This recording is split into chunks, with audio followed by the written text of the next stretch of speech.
I'm Miranda, and I'm 35 years old. The phone call came at 11:47 p.m. on a Tuesday, whispered and urgent like something out of a spy movie. Is this Lisa Foster's sister? The voice was so quiet I had to press the phone against my ear. Your sister asked me to call you. She's been here for 3 days with broken ribs and she's scared. My blood turned to ice right there in my pajamas. Lisa hadn't returned my calls in over a week. Who is this? I whispered back, though I'm not sure why we were both whispering. I'm Sarah, one of the nurses at Memorial Hospital. I shouldn't be calling, but your sister begged me to contact you. Her husband won't let anyone visit. He keeps telling everyone she doesn't want to see anybody because she's embarrassed. The way she said embarrassed told me everything I needed to know.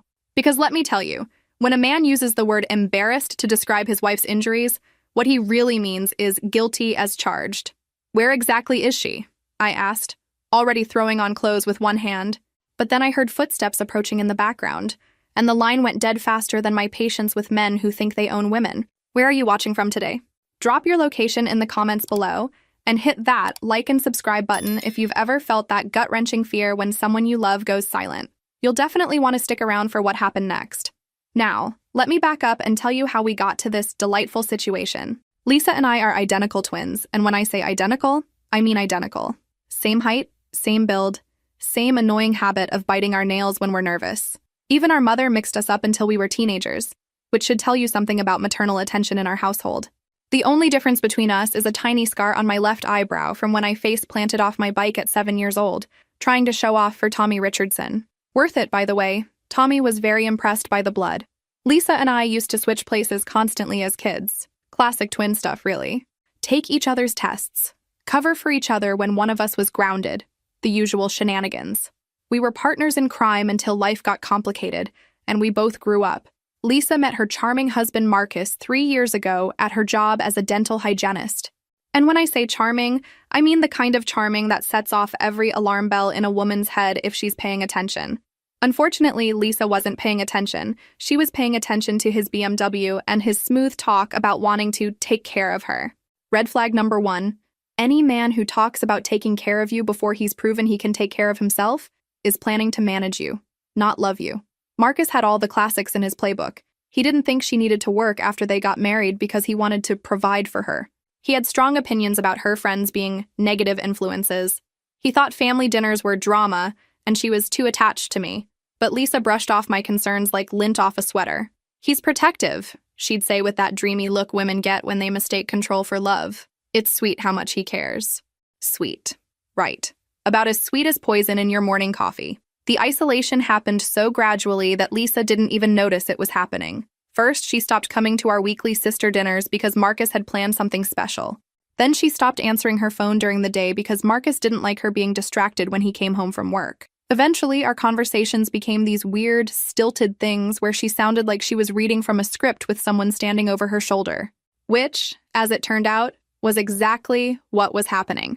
Over the past few months, things had gotten noticeably worse.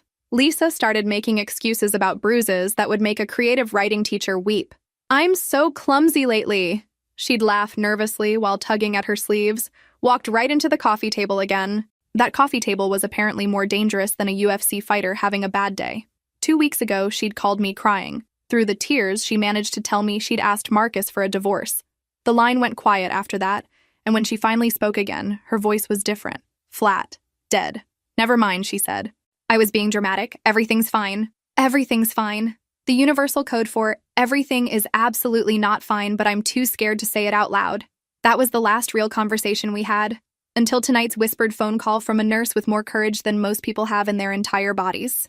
I drove to Memorial Hospital like I was in a Fast and Furious movie, which is to say poorly, but with great determination. The night shift clerk gave me a look that suggested she'd rather be anywhere else when I asked about Lisa Foster. Visiting hours are over, she said in that tone that hospital staff use when they're about to deny you something important. I understand that, I replied with my sweetest smile. But I'm her emergency contact, and I just received a very concerning phone call about her condition. Sometimes you have to speak bureaucrat to get what you need. She reluctantly told me Lisa was in room 314, but warned me that her husband had left strict instructions about no visitors. Which was fine, because I wasn't planning to ask Marcus for permission to see my own sister.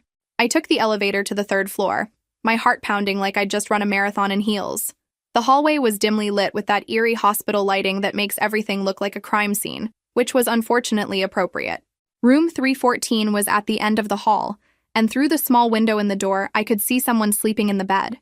It was like looking in a mirror, if mirrors could show you a broken version of yourself. The sight of Lisa in that hospital bed hit me like a physical blow. Her left eye was swollen completely shut, turning a spectacular shade of purple that would have been artistic if it weren't so horrifying. I could see the edge of bandages wrapped around her ribs beneath the thin hospital gown, and there were finger-shaped bruises on her neck that told the whole story without words. I slipped inside as quietly as possible, though honestly, hospital doors are about as stealthy as a marching band. "Lisa," I whispered, pulling a chair close to her bed. Her good eye fluttered open, and for a terrifying second, she looked absolutely terrified. Then recognition dawned, followed immediately by panic. "Miranda," she breathed, trying to sit up and wincing in pain. "How did you— Oh God, Sarah called you, didn't she?" She looked toward the door like Marcus might materialize at any moment. "You can't be here. If he finds out—" "If he finds out what? That your sister came to check on you after you were mysteriously hospitalized with broken ribs?" I kept my voice low but firm. "Lisa, what happened? And please don't insult my intelligence by telling me you fell down the stairs." Her hand went automatically to her throat, covering the bruises like she could hide them from me. "It was an accident," she started, but I held up my hand. "Stop. Right there. We both know that's not true." The tears started then, silent and heartbreaking. "I told him I wanted a divorce, Miranda. I couldn't take it anymore.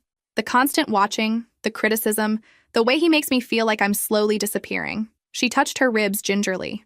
"When I said I was leaving, he completely lost it."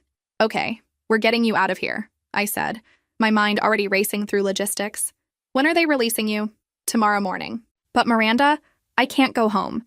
I don't have anywhere to go. He controls everything, the bank accounts, the credit cards. Even my car is in his name." Her voice was getting smaller with each word, and I could see how thoroughly Marcus had trapped her.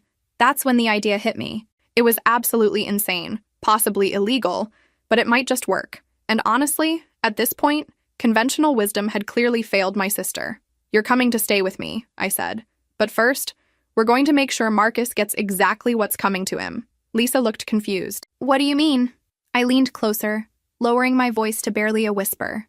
"Remember when we used to switch places in high school? Mrs. Henderson never could tell us apart, even when she was looking directly at us." Understanding dawned slowly in Lisa's eyes, followed by terror. "Miranda, no, it's too dangerous." "If he finds out it's not me, he won't find out. Look at us, Lisa. We're identical. And more importantly, men like Marcus don't actually see their wives as real people. To him, you're just an object he owns. He won't be looking for subtle differences because he's not actually looking at you at all." I spent the next hour studying every detail of Lisa's current appearance. How she wore her hair, the nervous way she touched her ear when she was anxious, the small birthmark on her wrist that I'd need to cover with makeup, even the careful way she moved when her ribs hurt. "The key is understanding that abusers like Marcus live in their own little worlds," I explained. "He thinks he broke you. He thinks you're scared and submissive now. He's expecting a certain version of you, and that's exactly what I'll give him. But what if he realizes—" "Lisa, honey, narcissists like Marcus are remarkably predictable. They see what they want to see. He wants to see a broken, compliant wife who's learned her lesson. So that's exactly what he'll get. Except this broken wife is going to be recording every word he says." The next morning, I helped Lisa check out of the hospital, which involved more paperwork than buying a house and twice as many suspicious looks from the staff. Lisa moved carefully, obviously in pain, but there was something different in her eyes. Not hope exactly, but maybe the beginning of hope. We drove straight to my apartment, where I'd spent the early morning hours ordering spy equipment online with same-day delivery. Because apparently, in the modern world, you can have tiny recording devices delivered faster than pizza.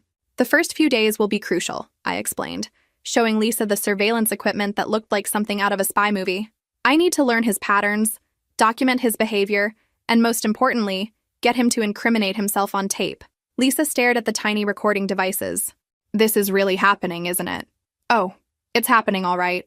Marcus has spent years terrorizing you in private, counting on your silence to protect him.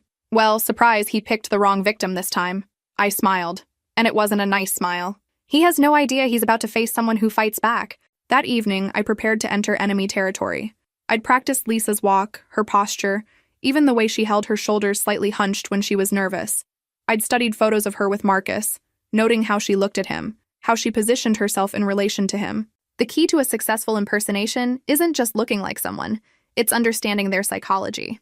And I understood exactly how Marcus had trained Lisa to behave around him. As I drove toward the house they shared, I felt a strange sense of calm settling over me. Lisa had endured years of this man's abuse because she'd had no choice. But I had choices, and I was about to use every single one of them. Marcus was about to discover that his helpless victim had an identical twin sister who'd spent her entire life refusing to be intimidated by bullies. This was going to be interesting. And by interesting, I mean absolutely devastating for Marcus, though he didn't know that yet. Walking into that house felt like entering a perfectly curated prison. Everything was spotless, organized, and completely devoid of Lisa's personality. I could see traces of who she used to be, hidden away in corners like contraband. A single photo of us together, tucked behind a lamp. Her favorite books relegated to one small shelf in the hallway. Her plants, which she used to love, were either dead or dying from obvious neglect. The message was clear. This was Marcus's world, and Lisa was just allowed to exist in it on his terms. "Lisa!" Marcus's voice called from the living room. "You're finally home. It's about time." I took a deep breath and walked toward the sound of his voice, mentally preparing myself to meet the man who'd put my sister in the hospital. He was sitting in his recliner like some kind of discount king, beer in hand, watching sports highlights with the volume unnecessarily loud. He barely glanced at me when I entered the room, which told me everything I needed to know about how much attention he usually paid to Lisa. Perfect for my purposes. Terrible for my faith in humanity. "Grab me another beer," he said without looking away from the TV, "and heat up the Chinese food in the kitchen. I already ate, but you can have the leftovers." I bit my tongue so hard I'm surprised it didn't bleed. In what universe do you tell someone who just got out of the hospital with broken ribs to serve you beer and heat up your leftovers? Oh, right. Marcus's universe. Instead of telling him exactly where he could put his beer and his leftovers, I nodded and headed to the kitchen. Time to start documenting this charming man's behavior. I slipped one of my recording devices under the kitchen counter edge while getting his beer. First rule of gathering evidence. Start immediately, because men like Marcus can't help themselves from being terrible. The kitchen was as sterile as the rest of the house, everything in its assigned place like a museum display. I found the Chinese food containers in the refrigerator, noting that he'd ordered enough for 2 people but apparently eaten most of it himself. Thoughtful. "Lisa!" Marcus barked from the living room. "What's taking so long?" I brought him his beer, keeping my eyes down the way Lisa had taught me he expected. "Sorry," I mumbled, handing him the bottle. He finally looked at me then, his eyes scanning my face with the kind of casual ownership that made my skin crawl. For a heart-stopping moment, I thought he'd figured it out. Then he grabbed my wrist, pressing his fingers right where I knew Lisa's bruises would be the darkest. "You learned your lesson, didn't you?" he said, applying just enough pressure to make me wince. All that drama at the hospital could have been avoided if you'd just been reasonable from the beginning. I forced myself to nod, even though every fiber of my being wanted to break his fingers. Instead, I filed away his words. Confession number 1, admitting that Lisa's lesson involved violence and that he considered domestic violence a reasonable response to disagreement. "Good," he said, releasing my wrist. "I don't want to have to teach you twice." Confession number 2, a clear threat of future violence. This was almost too easy. I spent the rest of the evening observing Marcus's behavior patterns like a wildlife researcher studying a particularly unpleasant species. He expected complete attention when he spoke, absolute silence when he was watching TV, and instant compliance with every demand, no matter how ridiculous. He criticized everything from how I heated up the Chinese food to the way I folded his laundry. Every comment was designed to chip away at self-esteem, to make his victim feel small and inadequate. It was psychological warfare disguised as marriage, and it was absolutely sickening. But here's the thing about bullies. They're actually incredibly predictable once you understand their psychology. Marcus's entire sense of self-worth depended on feeling superior to Lisa, which meant he had to constantly tear her down to build himself up. Pathetic, really, when you think about it. Around 10 p.m., he announced he was going to bed and expected me to clean up properly before joining him. The thought of sharing a bed with this monster made my skin crawl, but I'd prepared for this possibility. I waited until I heard him snoring, then slipped out of the bedroom and made myself a nest on the living room couch. If he asked about it in the morning, I'd blame nightmares from my accident at the hospital. Men like Marcus love thinking their victims are traumatized. It feeds their sick egos. Sleep was impossible anyway. Every sound made me jump. Every creak of the house set my nerves on edge. I was experiencing just a tiny taste of what Lisa had lived with for years, and it was already affecting me after just one night.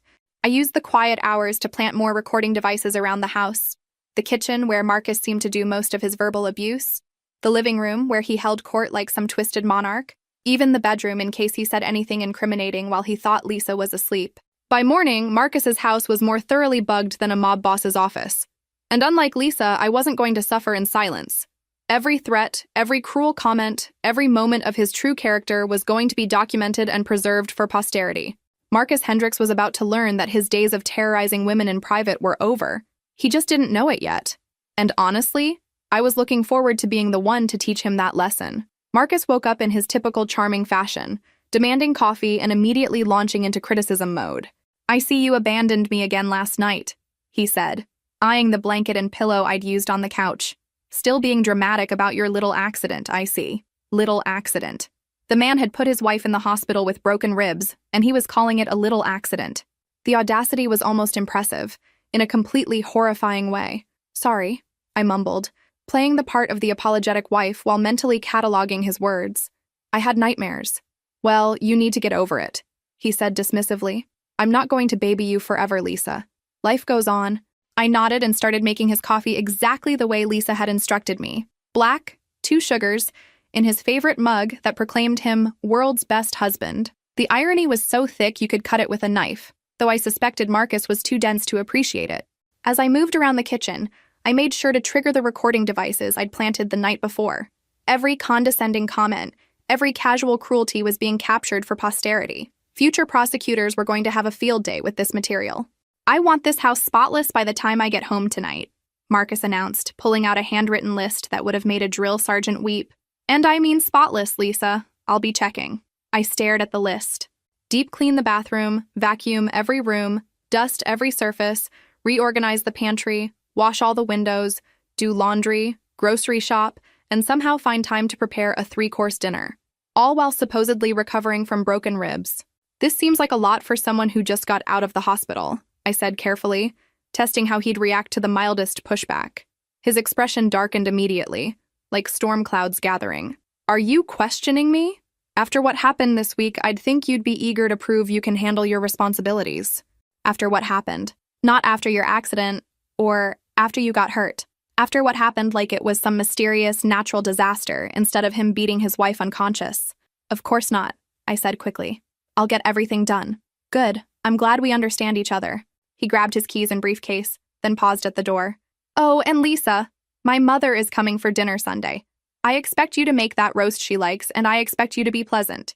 None of this moping around feeling sorry for yourself." The door slammed behind him, leaving me alone in the suffocating silence of his perfectly controlled world.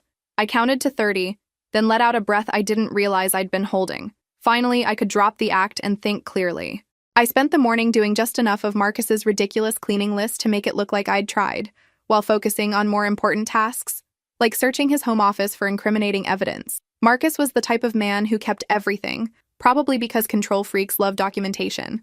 I found a shoebox in his closet that made me physically ill. Photos of Lisa's previous bruises, apparently taken as some kind of twisted trophy collection.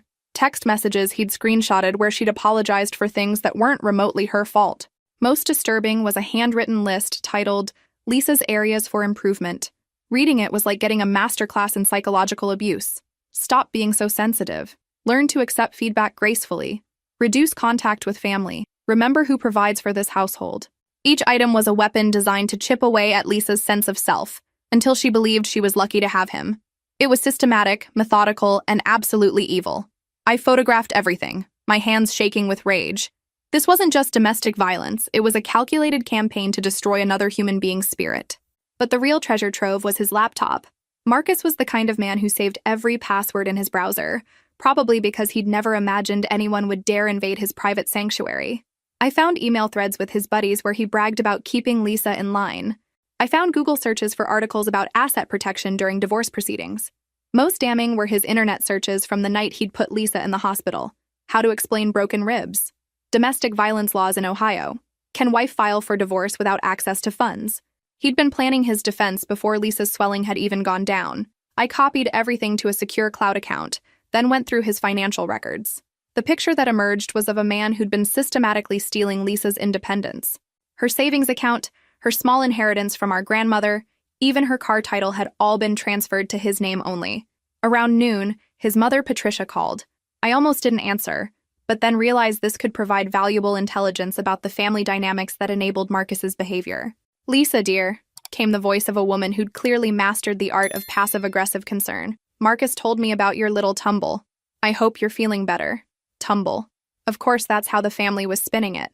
I'm managing, I said carefully. Good, good. You know, dear, Marcus is under tremendous pressure at work right now. He's up for a promotion, and he really doesn't need any additional stress at home. I'm sure you understand. Translation. Stop causing problems for my precious son by having inconvenient reactions to being beaten. I understand completely, I replied, making sure my recorder was capturing every word of this delightful conversation. I knew you would. You're a sensible girl, not like some wives who make mountains out of molehills.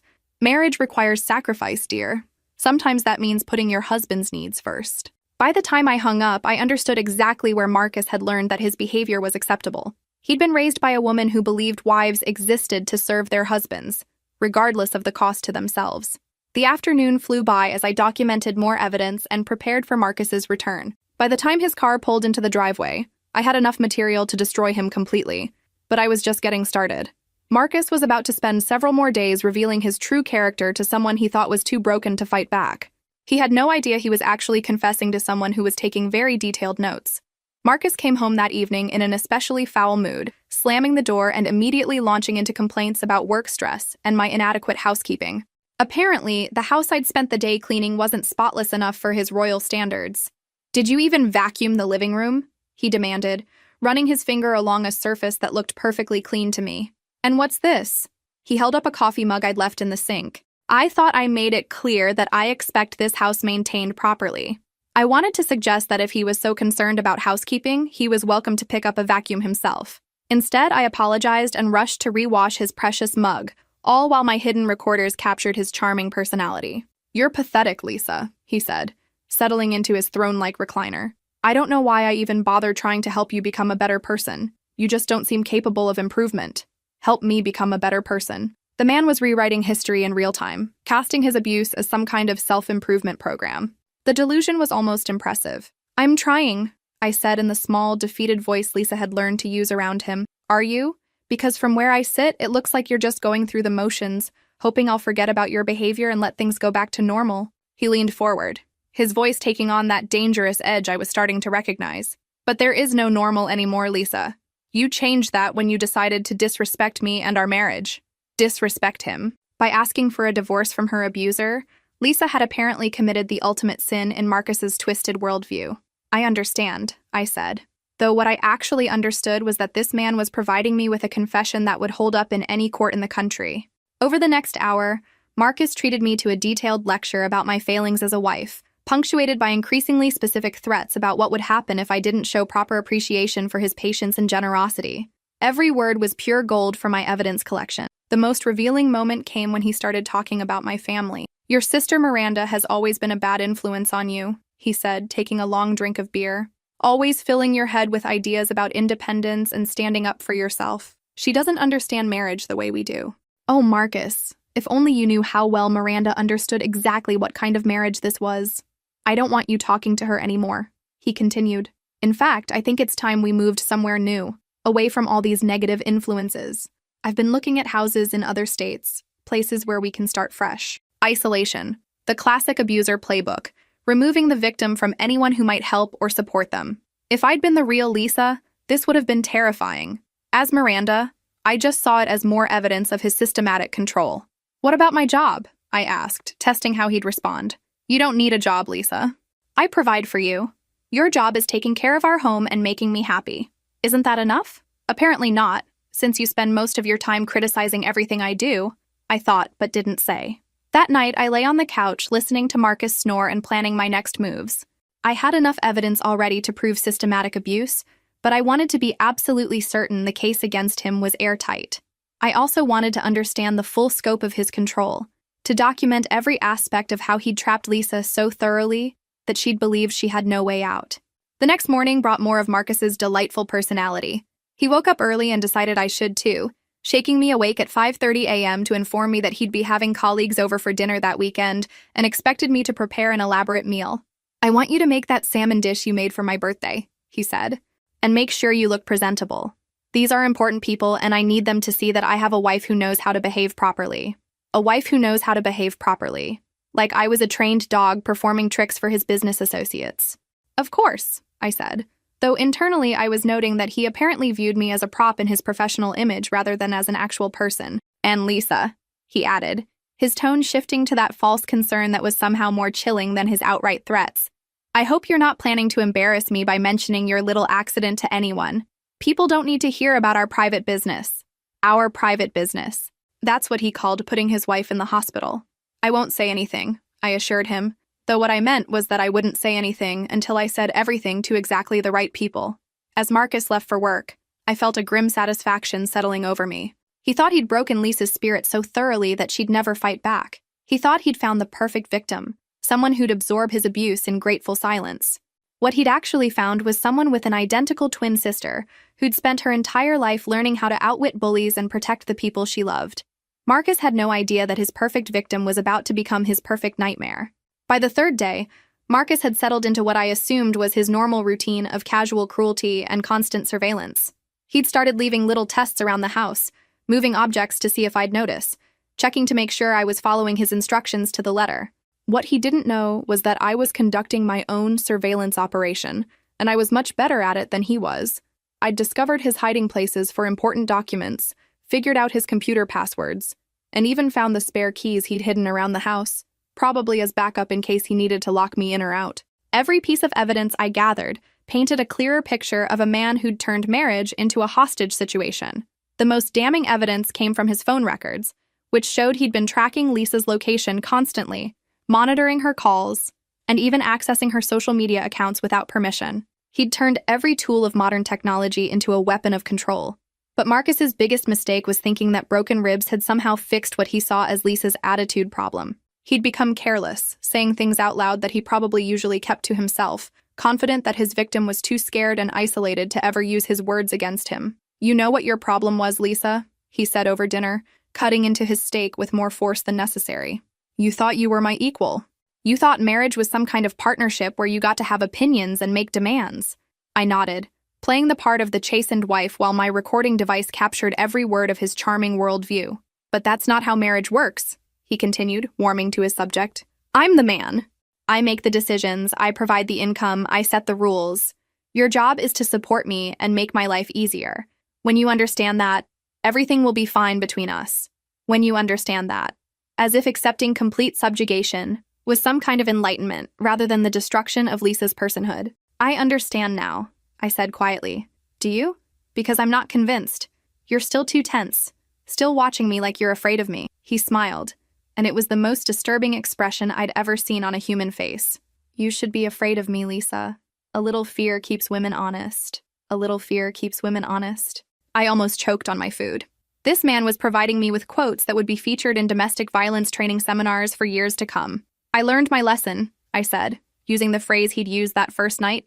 "Good, because I'd hate to have to teach you again." That night, Marcus fell asleep early, apparently satisfied that he'd successfully terrorized his wife back into submission. While he snored, I compiled all the evidence I'd gathered into a comprehensive file that would make any prosecutor weep with joy. Photos of Lisa's injuries from the hospital. Audio recordings of Marcus admitting to violence and threatening future violence. Documentation of financial abuse, isolation tactics, and surveillance. Screenshots of his internet searches about hiding domestic violence and preventing divorce. But the crown jewel was a recorded conversation from earlier that day where Marcus had explained to me, in detail, exactly how he'd trained Lisa to behave properly over the years. How he'd gradually isolated her from friends and family, how he'd taken control of her finances to prevent her from leaving, how he'd used fear and intimidation to keep her compliant. He'd laid out his entire systematic approach to psychological and physical abuse, like he was explaining a business plan, which in his mind was probably exactly what it was. The next morning, I made the call that would change everything. "Detective Sarah Morrison, Domestic Violence Unit. Detective Morrison, my name is Miranda Foster, and I have extensive evidence of ongoing domestic violence that I need to report." "What kind of evidence are we talking about, Ms. Foster?" "Audio recordings of threats and admissions of violence, documentation of financial abuse, medical records showing injuries, and testimony from the victim." There was a pause. "How extensive is this evidence?" "Detective, I have enough documentation to prove systematic abuse spanning several years, plus clear evidence that the perpetrator represents an ongoing danger to the victim. Can you come in this afternoon? I'll be there. As I drove to the police station that afternoon, I felt a sense of profound satisfaction. Marcus had spent years terrorizing Lisa in private, counting on her silence and isolation to protect him from consequences. He'd never imagined that his perfect victim had an identical twin sister who knew how to turn his own tactics against him. By evening, Detective Morrison had reviewed my evidence and assured me that they had more than enough to obtain an arrest warrant. The wheels of justice were finally turning, and Marcus was about to discover that his reign of terror was over. He just didn't know it yet. Detective Morrison was exactly the kind of person you'd want handling a case like this. Sharp, thorough, and clearly disgusted by men like Marcus. She spent 2 hours going through my evidence with the intensity of a scholar analyzing ancient texts. "This is remarkably comprehensive," she said, studying the audio recordings. "Most domestic violence cases struggle with lack of evidence. You've documented a complete pattern of abuse with multiple types of evidence supporting each incident." "I had a highly motivated subject," I replied. "Marcus couldn't help himself from being awful once he thought I was properly broken." She smiled grimly. "Men like him usually can't. They view compliance as permission to reveal their true nature." She closed the file and looked at me directly. "There's one thing we need to discuss before we proceed." Here it comes, I thought, the part where I explain the twin switch. "You're not actually Lisa Foster, are you?" "No, I'm her identical twin sister Miranda. Lisa is recovering at my apartment while I've been gathering evidence by impersonating her." Detective Morrison nodded like this was a perfectly normal Tuesday afternoon conversation. "I figured as much. Lisa's medical records indicate someone who'd be moving much more carefully than you have been. Plus, domestic violence victims rarely come in with evidence this organized. Does that create legal problems for the case? Not at all. You were gathering evidence of crimes committed against your sister by posing as her. The recordings are of Marcus's actual statements and behaviors. The fact that he thought he was talking to Lisa instead of you doesn't change what he said or did." She pulled out her laptop and began typing. "We'll need Lisa's statement confirming the abuse and authorizing you to act on her behalf. We'll also need you to testify about what you observed and recorded. But with this evidence, we can obtain an arrest warrant immediately." "How immediately?" "Tomorrow morning. We'll pick him up at his office, nice and public, so his colleagues can see exactly what kind of man they've been working with." I felt a surge of satisfaction. Marcus cared so much about his professional image, and that image was about to be completely destroyed. What should I do tonight? Go home, act normal. Don't give him any reason to suspect anything has changed. We'll handle everything from here. That evening, I returned to Marcus's house for what I knew would be the last time. He was in his usual position on his throne, beer in hand, ready to criticize my day's performance. "You seem different today," he said, studying my face with those cold, calculating eyes. "Less jumpy. I hope you're not getting overconfident about our situation." "Not at all," I replied. "I think I'm just finally accepting reality." "Good, because your reality is that you belong to me, Lisa. You're my wife, in my house, dependent on my money and my generosity. The sooner you fully internalize that, the easier your life will be. You belong to me." I almost laughed out loud. This man was still providing quotable content even on his last day of freedom. "I understand," I said. And for the first time, I was telling the complete truth. I did understand. I understood exactly what kind of monster Marcus was, and I understood that tomorrow he'd be in handcuffs. That night, Marcus fell asleep early, apparently satisfied that he'd successfully crushed his wife's spirit. He had no idea that the woman lying on his couch was mentally composing a victory speech for when he was led away in chains. I didn't sleep much, not because I was afraid, but because I was too excited about what tomorrow would bring. Marcus Hendricks had built his entire sense of power on being able to terrorize a woman in private without consequences. Tomorrow, he was going to discover that the real world had different rules than his carefully controlled house of horrors. What do you think will happen next? Drop your predictions in the comments below, and don't forget to hit that subscribe button if you want to see how this incredible story ends. As dawn broke, I prepared for the most satisfying morning of my adult life. Marcus was about to learn that some women fight back, and when they do, bullies like him don't win. They don't win at all. Morning came with Marcus in his typical charming mood, complaining about the coffee temperature and announcing that he'd be working late all week because his incompetent colleagues couldn't handle their responsibilities without constant supervision. If only he knew how his day was really going to go. "I want you to start looking at real estate listings for other states," he said, adjusting his tie with the self-importance of a man who had no idea his world was about to collapse. "I'm thinking somewhere in the South where people understand traditional values." Traditional values, that's what he called domestic violence. Of course, I said, playing my part one last time. Any particular state? Somewhere without your sister's influence, he replied, and I had to bite my tongue to keep from smiling. I've decided she's been a toxic presence in our marriage, and it's time to cut those ties permanently. Cut ties permanently. Even his casual conversation sounded like threats. This man really couldn't help himself. Marcus left for work at his usual time, briefcase in hand, completely oblivious to the fact that this would be his last morning as a free man. I watched his car disappear down the street and allowed myself a moment of pure anticipation. By noon, Detective Morrison called with an update that made my entire week. "We got him," she said, and I could hear the satisfaction in her voice. Picked him up at his office in front of half his company. The look on his face was priceless. How did he react? Classic narcissist breakdown. First, he tried to charm his way out of it. Then he got angry and started making threats. Finally, he settled on playing the victim, claiming you'd made everything up because you were mentally unstable. Mentally unstable. Of course, that would be his defense. When all else fails, blame the victim's sanity. Did he ask for a lawyer? Eventually, but not before providing us with some additional incriminating statements. Apparently, he couldn't resist explaining to the arresting officers that wives sometimes need correction and that we were interfering with his right to manage his own household. I actually did laugh out loud at that. Marcus had been so confident in his worldview that he'd continued defending domestic violence even while being arrested for it. What happens next? He's being booked now. With the evidence you provided, he'll be held without bail pending arraignment.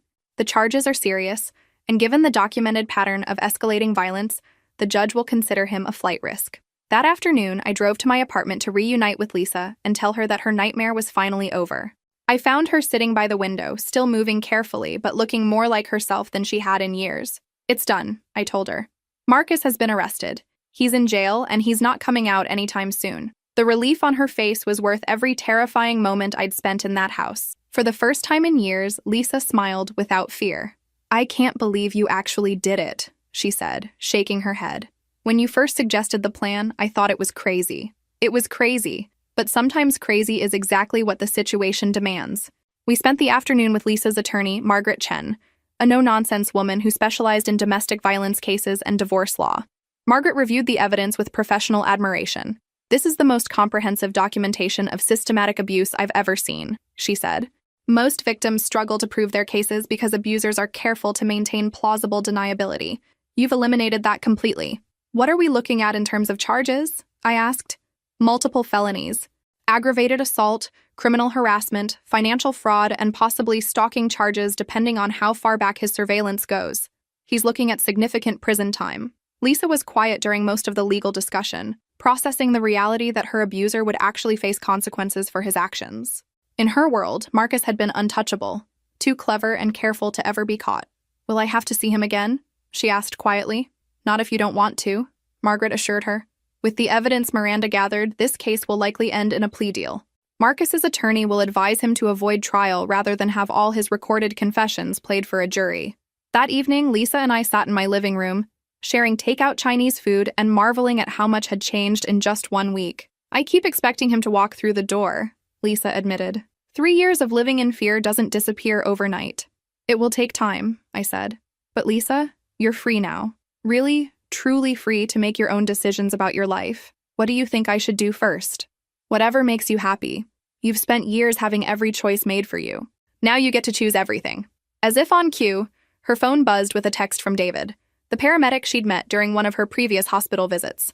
He'd been checking on her recovery and sending encouraging messages all week. "He wants to take me to dinner when I'm feeling better," she said, showing me the message. "And how do you feel about that?" "Terrified," she admitted, "but also excited." "Is that normal?" "Completely normal. You're remembering what it feels like to have options."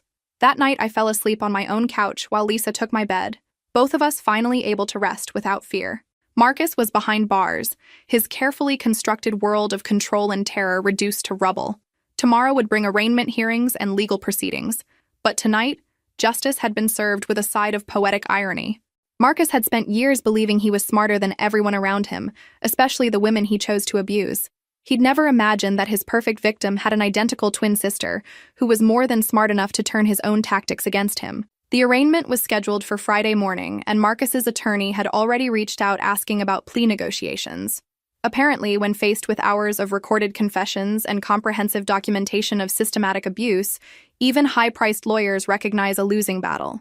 Lisa and I arrived at the courthouse early, flanked by Detective Morrison and Margaret Chen. The hallways were buzzing with reporters who'd caught wind of the unusual case, though most of the coverage focused on the investigative methods rather than the abuse itself. "Twin sister goes undercover to catch abusive husband" was the headline that made me cringe, even though it was technically accurate. I would have preferred "local man arrested for domestic violence," but apparently that wasn't sensational enough for modern journalism. We took our seats in the gallery, and I got my first look at Marcus since his arrest. The confident businessman was gone, replaced by a man in an orange jumpsuit who kept scanning the courtroom like he was looking for an escape route. His eyes found Lisa first, then swiveled to me, and I watched realization dawn across his face. He stared at me for a long moment, his mind clearly racing as he tried to process what he was seeing. Then he looked back at Lisa, then at me again, his expression shifting from confusion to understanding to absolute fury. The bailiff called for order as Judge Patricia Walsh entered the courtroom. She reviewed the charges with the kind of no-nonsense efficiency that suggested she'd seen too many cases like this one. "Mr. Hendricks, you are charged with aggravated assault, criminal harassment, financial fraud, and stalking. How do you plead?"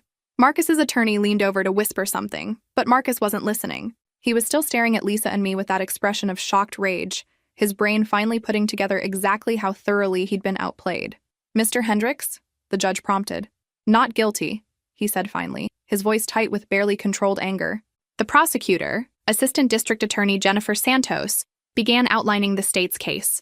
She detailed the evidence methodically: photographs of Lisa's injuries, financial records showing systematic theft, audio recordings of threats and admissions of violence. But the moment that made the entire courtroom gasp was when Ada Santos explained exactly how the evidence had been gathered. "Your Honor, this evidence was collected over a period of 1 week by Miranda Foster, acting on behalf of her identical twin sister, Lisa Foster Hendricks. Ms. Foster posed as the victim in order to document the defendant's abusive behavior in his natural environment." The murmur that went through the courtroom was audible.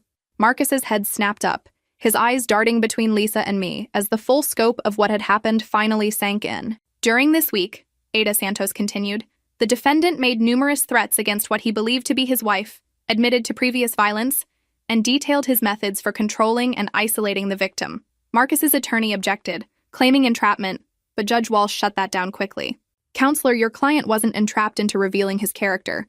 He chose to make threats and admissions to someone he believed was his wife. The fact that it was actually his sister-in-law doesn't change the content or intent of his statements." The hearing continued with Detective Morrison detailing the investigation and Margaret Chen explaining the systematic nature of the abuse. By the time they finished, Marcus looked like a man who'd realized his entire world had collapsed while he wasn't paying attention. During the lunch recess, Marcus's attorney approached our table with the defeated expression of someone who knew their client was doomed. "We'd like to discuss a plea agreement," he said quietly. "What kind of plea?" Margaret asked. "My client is willing to accept responsibility for a reduced charge. Misdemeanor assault, anger management counseling, maybe some community service." Ada Santos didn't even blink. "Your client systematically abused his wife for years and was planning to escalate further. We're not interested in reduced charges." The evidence-gathering methods were unconventional. The evidence-gathering methods were brilliant, Judge Walsh interjected from behind us. We turned to find her listening to the conversation during her break. "Your client provided hours of recorded confessions. The fact that he was too arrogant to realize he wasn't speaking to his wife doesn't make the confessions inadmissible." The attorney tried several more approaches, but we weren't budging. Marcus had terrorized Lisa for years, and he was going to face the full consequences of his choices.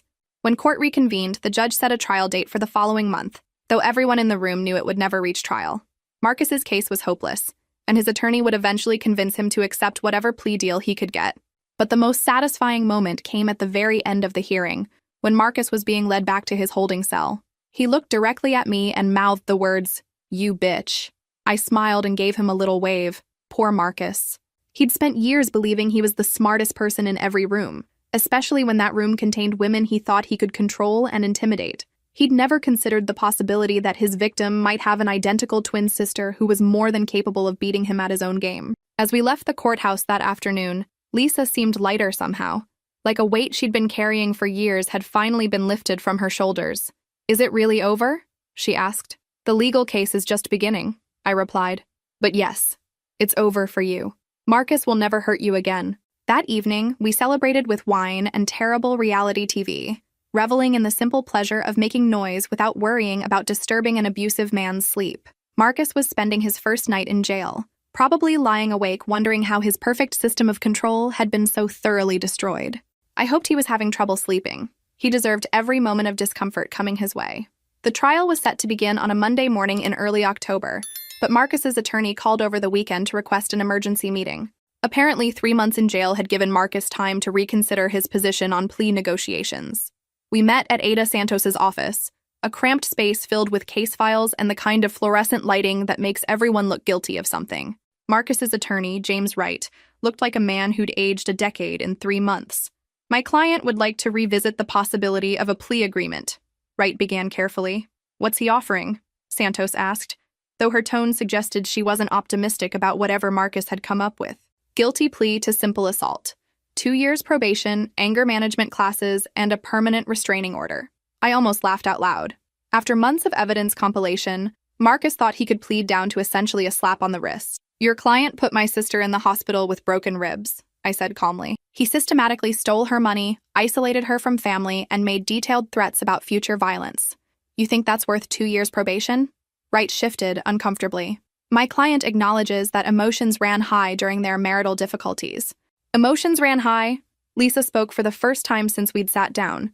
Is that what you call choking someone unconscious and breaking their ribs? Mrs. Foster Hendricks, I understand you're upset, but we need to be realistic about what we can prove in court. Santos interrupted him. Counselor, we have hours of recorded confessions from your client. We have medical records documenting systematic abuse. We have financial records showing theft and control. We can prove everything. Recordings taken without my client's knowledge. By someone acting on behalf of the victim to document ongoing crimes, Santos finished. We've been over this. The evidence is admissible, it's comprehensive, and it's devastating to your client's case. Wright tried several more approaches, but it was clear he was grasping at straws. Marcus had provided so much evidence against himself that there was literally no defense strategy that could save him. Finally, Wright played his last card. My client would like to speak directly to Mrs. Foster Hendricks. He believes there may be misunderstandings that could be resolved through direct communication. The silence in the room was deafening. Absolutely not, Margaret Chen said firmly. That's exactly the kind of manipulation tactic that got us here in the first place. Mr. Wright, Santos added, are you seriously suggesting that we allow your client to intimidate the victim directly? Because that's what this sounds like. Not intimidation, Wright said quickly. Just clarification of events. I looked at Lisa, who was shaking her head emphatically. The last thing she needed was more manipulation from Marcus. The only clarification your client needs, I said, is that his reign of terror is over. Lisa is not interested in being manipulated by him ever again. Wright gathered his papers with the defeated air of a man who'd run out of options. We'll be in touch if my client wants to make a more realistic offer. After he left, Santos turned to us with a grim smile. They're getting desperate. Wright knows this case is unwinnable, but Marcus probably isn't ready to accept reality yet. What happens if he doesn't take a plea? Lisa asked. We go to trial, I play his recorded confessions for a jury of 12 people, and he gets convicted on all charges. Then he gets sentenced to significantly more time than he'd receive in a plea deal. How much more time? With the charges he's facing and his complete lack of remorse, 10 to 15 years minimum. 3 days later, Wright called back with a different offer. Marcus was now willing to plead guilty to aggravated assault and accept 5 years in prison with the possibility of parole after 3. It was still too generous for my taste, but Santos explained the realities of the legal system. A guaranteed conviction and prison time is better than risking an unpredictable jury, she said. With his behavior in court so far, there's a chance Marcus could alienate the jury enough to get the maximum sentence, but there's also a chance some jury member might sympathize with him. Lisa thought about it for several days before making her decision. I want this to be over, she said finally. I want him in prison where he can't hurt anyone else. And I want to move on with my life. If 5 years accomplishes that, I can live with 5 years. The plea hearing was scheduled for the following Friday. Marcus would formally admit his guilt and be sentenced immediately. That night, I called Detective Morrison to thank her for everything she'd done to make the case possible. You know, she said, in 15 years of working domestic violence cases, I've never seen anything like what you did. Most victims never get justice because abusers are too careful to leave evidence. Marcus wasn't careful, I replied. He was arrogant. He thought Lisa was too broken to fight back, so he got sloppy. Well, his arrogance is about to cost him 5 years of his life. Friday morning arrived with crisp autumn air and the kind of clear skies that felt like a good omen. Lisa and I dressed carefully for court, not because appearance mattered for the outcome, but because we wanted to look strong and confident when Marcus formally admitted his guilt. The courtroom was less crowded this time, mostly family members and court officials. Marcus sat at the defendant's table looking pale and defeated, a far cry from the arrogant man who'd terrorized Lisa for years. Judge Walsh called the proceedings to order and addressed Marcus directly. "Mr. Hendricks, your attorney has informed the court that you wish to enter a guilty plea. Is this correct?" "Yes, Your Honor." "And you understand that by pleading guilty, you are admitting to the charges against you and waiving your right to trial?" "Yes, Your Honor." Judge Walsh then read the charges aloud, each one a formal acknowledgement of Marcus's crimes against Lisa. When she finished, she asked the question that would end this chapter of Lisa's life forever. "How do you plead to the charge of aggravated domestic violence?" Marcus stood slowly, his hands shaking slightly. "Guilty, Your Honor." The words hung in the air like a bell that had finally stopped tolling. After years of abuse, months of legal proceedings, and countless hours of fear, Marcus had finally admitted what everyone in that courtroom already knew. He was guilty. Judge Walsh scheduled sentencing for the following week, giving Marcus time to prepare victim impact statements and Marcus one last chance to show remorse before she determined his fate. Though given his behavior throughout the proceedings, I wasn't holding my breath for any meaningful acknowledgement of the harm he'd caused. Lisa spent the week writing her statement, pages and pages of everything Marcus had stolen from her. Her confidence, her independence, her sense of safety in the world. She wrote about the years of walking on eggshells, about learning to make herself small and quiet to avoid triggering his rage, about the slow erosion of her sense of self until she'd almost forgotten who she used to be. "I want other women to hear this," she told me as she practiced reading it aloud. "I want them to know what this kind of relationship really looks like, so they can recognize it before it gets as bad as mine did." Margaret Chen had warned us that Marcus's attorney would likely present character witnesses and ask for leniency based on his professional accomplishments and lack of prior criminal record. It was a standard defense strategy: paint the abuser as a good man who made mistakes rather than a systematic predator. Sentencing day arrived cold and gray, with the kind of November weather that feels like the world is holding its breath. The courtroom was more crowded this time, filled with Lisa's supporters, domestic violence advocates, and reporters covering the unusual case. Marcus entered in handcuffs, looking smaller somehow than he had during the trial. Jail time had not been kind to a man accustomed to controlling every aspect of his environment. Judge Walsh called the court to order and invited Lisa to read her victim impact statement. My sister walked to the podium with her head held high, every inch the strong woman she'd always been beneath the fear Marcus had imposed on her. "Your Honor," she began, her voice clear and steady, "3 years ago I married a man who I thought loved me. What I actually married was someone who saw me as property to be controlled, managed, and disciplined when I didn't meet his standards." She detailed the systematic nature of Marcus's abuse, the way he'd isolated her from family and friends, taken control of her finances, and used violence and threats to maintain dominance. She spoke about the fear that had become her constant companion, about losing herself so completely that she'd forgotten she deserved better treatment. "The defendant didn't just hurt my body," she said, looking directly at Marcus. "He tried to destroy my spirit, my sense of worth, my belief that I deserved safety and respect. He came very close to succeeding." Then she turned back to the judge. "But I survived. With the help of people who loved me enough to risk their own safety to save mine, I survived. And I'm here today, not just to see justice served, but to make sure the defendant never has the opportunity to do this to another woman." Marcus's attorney then presented his case for leniency, bringing forward colleagues who testified about Marcus's professionalism and charitable activities. It was a surreal experience, listening to people describe a completely different person than the man who'd terrorized my sister. But character witnesses can only do so much when the defendant has provided hours of recorded confessions detailing his crimes. Finally, Judge Walsh asked Marcus if he had anything to say before sentencing. Marcus stood slowly, and for a moment I thought he might actually show some remorse, some recognition of the pain he'd caused. Instead, he looked directly at Lisa and delivered the most self-serving speech I'd ever heard in a courtroom. "Your Honor, I want to apologize for the pain this situation has caused my wife. I never intended for things to get so out of hand. I was under tremendous stress at work, and I sometimes let that stress affect my behavior at home. As if systematic abuse was just an occasional lapse in judgment. I love my wife," he continued, and I saw Lisa flinch at his words. "I always have. Everything I did was because I wanted to protect her and provide for her. I realize now that my methods were wrong, and I'm committed to getting the help I need to be a better husband. A better husband." Even facing prison time, Marcus couldn't admit that Lisa would never be his wife again, that his actions had permanently destroyed their relationship. Judge Walsh listened to this display with an expression that suggested she'd heard similar speeches too many times to count. "Mr. Hendricks," she said when he finished, "in 23 years on this bench, I have rarely encountered such a disconnect between a defendant's words and actions. You claim to love your wife, yet you systematically abused her for years. You claim your actions were unintentional, yet the evidence shows careful planning and escalation." She paused, consulting her notes. "The court has reviewed the extensive evidence in this case, including hours of recorded statements in which you detailed your methods for controlling and intimidating the victim. These were not moments of stress or lapses in judgment. They were the calculated actions of someone who views domestic violence as an acceptable tool for maintaining control. Furthermore, your complete lack of genuine remorse suggests you represent an ongoing danger to both the victim and potentially to other women in the future." Judge Walsh looked directly at Marcus. "Therefore, I sentence you to 7 years in state prison, with the possibility of parole after serving 5 years. Upon your release, you will be subject to a permanent restraining order prohibiting contact with Lisa Foster or any member of her family. 7 years." More than the plea agreement had offered, a clear message that the judge had seen through Marcus's manipulation attempts. As the bailiffs approached to take Marcus away, he turned one last time toward Lisa, his mask finally slipping completely. "You destroyed my life," he said, his voice full of the rage he'd been hiding behind fake remorse.